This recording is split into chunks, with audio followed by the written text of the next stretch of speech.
अब तेल में हो गया है महाखेल। भारत ने अब एक नया ही खेल कर दिया है जिससे अमेरिका और रूस दोनों हैरान हैं और परेशान भी हैं। जानेंगे भारत ने ऐसा क्या किया है। तो वहीं नेपाल को बीच रास्ते में छोड़ दिया चीन ने। नेपाल में इस वक्त ब्लैकआउट है और उसके प्रोजेक्ट को बीच रास्ते में छोड़कर चीन निकल चुका है। जिसके बाद भारत ने क्या किया, तो वहीं इन सब के बीच ऐसा लगता है जैसे ताइवान और चीन का जंग कराकर मानेंगे। अब जापान ने भी कुछ वैसा ही कर दिया है। आइए जानते हैं इन खबरों को विस्तार से। वैसे आपको बता दें, इस वक्त ताइवान अकेला नहीं है। चीन ने उसे अभी भी चारों तरफ से घेरा हुआ है। कहा जा रहा है कि 21 छोटे बड़े युद्धपोत और 12 वेसल्स, इसके अलावे 3 से 4 सबमरीन्स हैं जो इस वक्त ताइवान को चारों तरफ से घेर कर रखे हुए हैं। अब बार बार ताइवान चीन को चिढ़ा भी रहा है और चिढ़ाने का मौका भी दे रहा है। एक तो नैन्सी पेलोसी ने आकर ताइवान की यात्रा करके वापसी कर ली।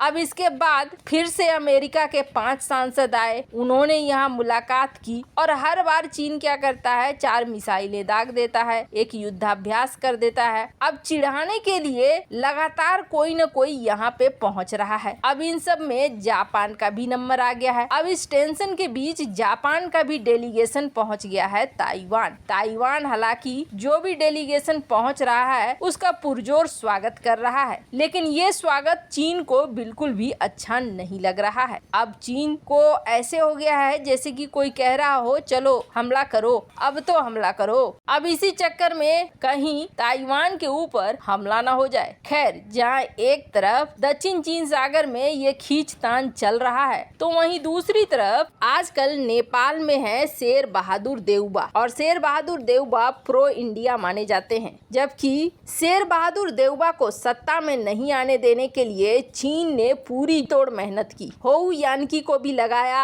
अपनी पूरी लॉबी को लगाया, लेकिन शेर बहादुर देउबा डटे रहे। अब शेर बहादुर देउबा यहाँ जब से डटे हुए हैं तब से 2 देश नेपाल के साथ आगे बढ़ रहे हैं। एक है अमेरिका और दूसरा है भारत। अमेरिका के एमसीसी प्रोजेक्ट के साथ नेपाल आगे बढ़ रहा है और काफी विरोध के बावजूद इस पर प्रस्ताव पारित हो गया, जो चीन के लिए एक हार थी। चीन नहीं चाहता था कि यहाँ अमेरिका या भारत को बढ़त मिले। चीन चाहता था कि कैसे ये देश नेपाल को अकेला छोड़े और मैं अकेला ही नेपाल को चट कर जाऊं, जैसे कि सीमा पर चट करना शुरू कर दिया है चीन ने। पर शेर बहादुर देउबा इस बात को बहुत अच्छे से समझते हैं, इसलिए शेर बहादुर देउबा अमेरिका और भारत का साथ छोड़ना नहीं चाहते हैं। अब नेपाल ने एक्शन लेना शुरू कर दिया, चीनी कंपनियों के ऊपर रेड मारना शुरू कर दिया। क्यों? क्योंकि नेपाल की आर्थिक हालत हो रही है खराब और नेपाल को समझ में आ रहा है कि दीमक की तरह चीनी कंपनियां और चीनी अफसर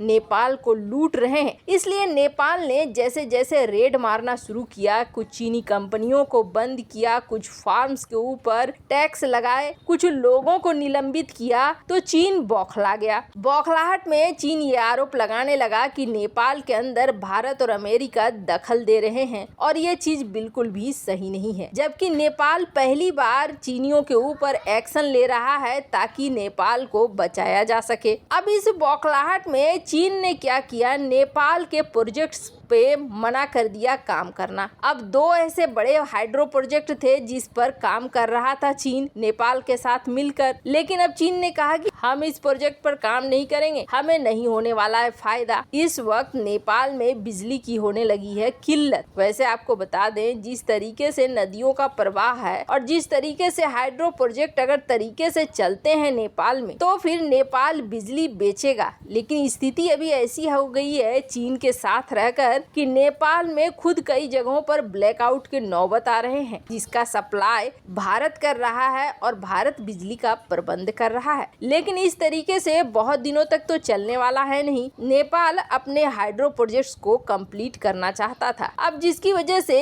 नेपाल ने भारत के एनएचपीसी और नेपाल के बीच एक एग्रीमेंट साइन हुआ, एमओयू साइन हुआ और इसके तहत 750 और 450 मेगावाट के 2 हाइड्रो पावर प्रोजेक्ट पर भारत का एनएचपीसी नेपाल के साथ मिलकर काम करेगा। चीन ने ये सोचा था कि गिड़गिड़ा कर इस प्रोजेक्ट प्रोजेक्ट के लिए आखिरकार नेपाल आएगा चीन के पास और फिर तब चीन नेपाल को अपनी शर्तें बताएगा। लेकिन यहाँ तो उल्टा हो गया। यहाँ चीन की शर्त नहीं चली बल्कि भारत और नेपाल ने समझौता कर लिया, जिसमें अब भारत और नेपाल के रिश्ते मजबूत भी हो रहे हैं और नेपाल की भलाई का काम भी हो रहा है। खैर, जहाँ एक तरफ चीन को यहाँ मात मिलनी शुरू हुई क्योंकि चीन चाहता है कि नेपाल में भी वही हाल हो जो श्रीलंका में हो, लेकिन इस वक्त नेपाल में जो सरकार है वो सरकार नेपाल को बचाना चाहती है, इसलिए चीन के मंसूबे फेल हो रहे हैं। खैर, अगर ऐसा ही बना रहा तो नेपाल फिर भी बचने के चांस हैं, वो श्रीलंका वाले हालात नहीं होंगे। खैर, जहां एक तरफ ये सब कुछ हो रहा है तो वहीं दूसरी तरफ तेल में अब महाखेल शुरू हो चुका है। आपको याद होगा सऊदी अरब उन देशों में था